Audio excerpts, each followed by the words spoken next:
And so I think this is the best place for you to get a glimpse into what many people feel is the soul of Jordan, the Bedouin. The Bedouins are nomadic tribes that have roamed the deserts for thousands of years, and they're still here today, living down there in those tents made of goat hair. You can see them right below us.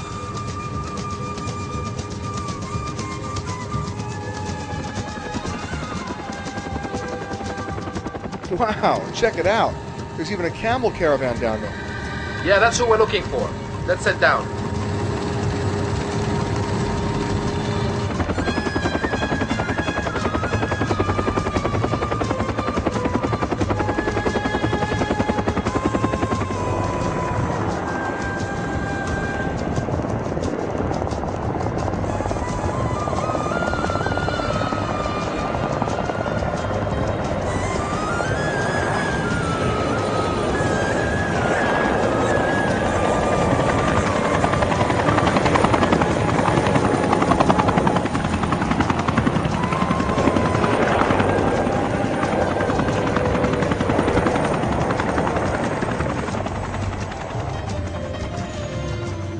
Peter, we call these guys the Desert Patrol.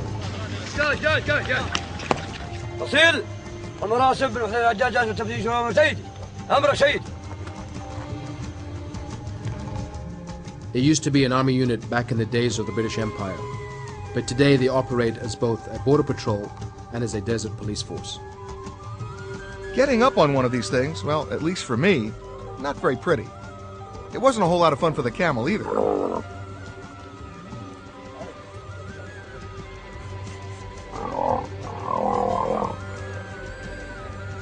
They're it. And there's certain parts of Jordan that the only way you can patrol that's secure is on camel. And they enforce a whole different kind of law out here, don't they? It ranges from somebody misappropriating a sheep to smugglers trying to cross into Jordan with illicit goods. Oh, really? I know they're part of the police. They're probably the toughest and most disciplined unit in Jordan. And they're the last of a dying breed in a way. Well, I don't think that they'll ever die out simply because of their historical significance. But most importantly, when it comes to understanding the Bedouins and dealing with Bedouin way of life, these are pretty much the most efficient way of dealing with those problems. You see that Bedouin woman? Her life may seem very harsh to us, but she really understands the desert and knows how to make herself comfortable with what little she has around her. Basically, she gets almost everything she needs from her goats, from her food to her tent. We Jordanians feel a fondness for the desert people, and we honor their old ways. For instance, the Bedouins still maintain their code of the desert, where they offer food, drink, and shelter to strangers. You'll always be welcome in a Bedouin's tent, or even on one of their camels.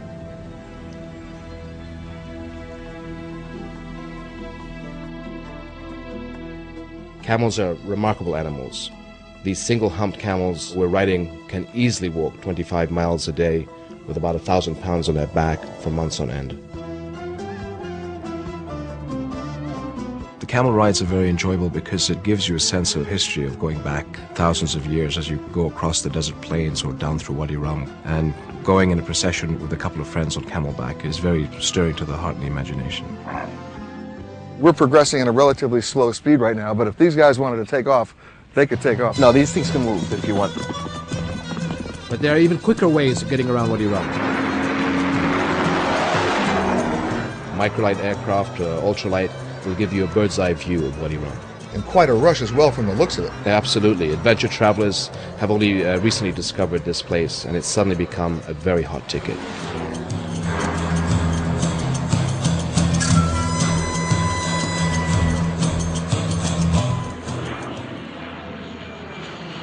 But if you want even higher altitude thrills in Wadi Rum, you might want to try skydiving.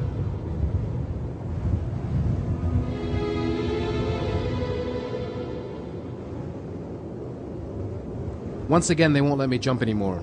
But that doesn't apply to the rest of my family, thank God. My younger brother, Prince Hamza, can't wait to jump.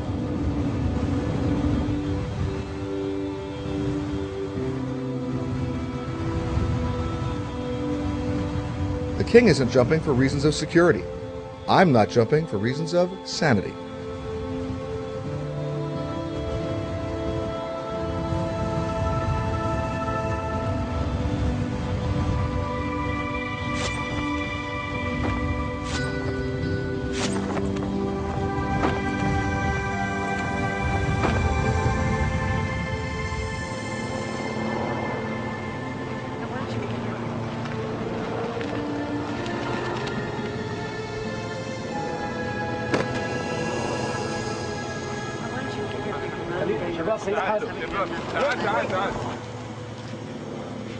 It's really spectacular, and coming down through the hills is amazing. Really makes you realize how small you actually are in terms of the bigger picture.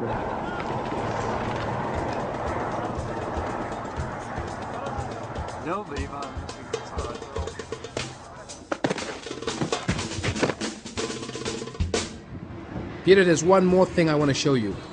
As you know, people have been coming to Wadi Rum for years for the tremendous rock climbing, which is really world class.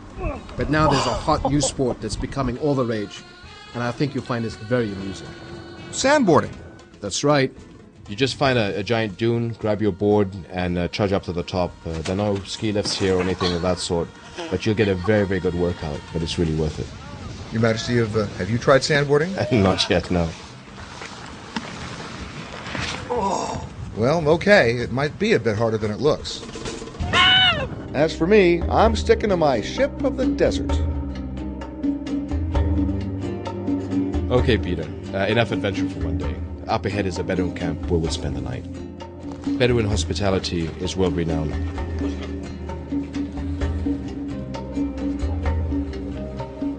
I remember a trip when I was a small child with my uncle.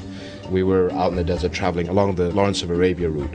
As we got into Wadi Rum, in the middle of nowhere, this old man appeared on a white horse. He came over to us and said, these are my lands, and you're my guests, and I must give you lunch.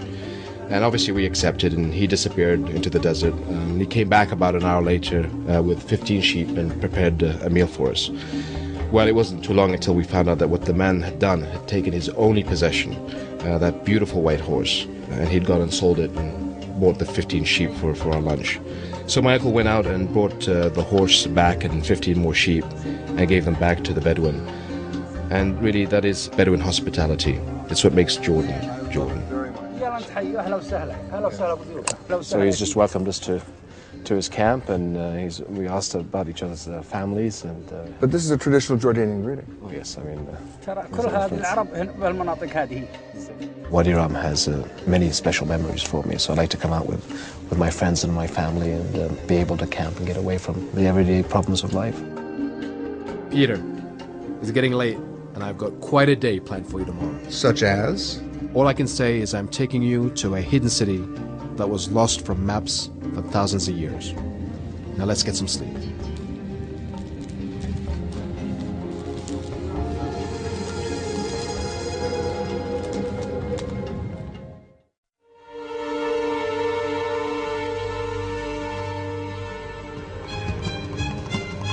Peter, this morning we're heading towards the lost city that I mentioned to you last night.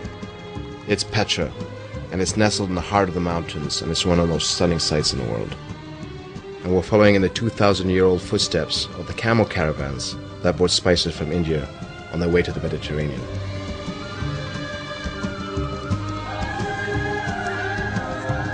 Peter, just put yourself in their place. It wasn't an easy trip. They would creep along step by step for 2 months or more across this parched expanse, searching for water or trying to protect their cargo from bandits. Imagine how they must have felt when they arrived at the giant rock gates of this hidden city and entered the cool shadows of the Siq, this 250-foot high canyon that snakes its way past carved treasures and into the very heart of Petra.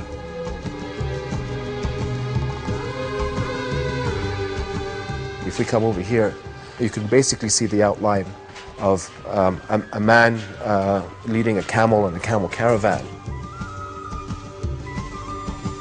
It must have been amazing to suddenly come into Petra and walk down the Siq and then suddenly see a flourishing city. So in a way, this is really their welcome sign. Absolutely. Wow. Amazing.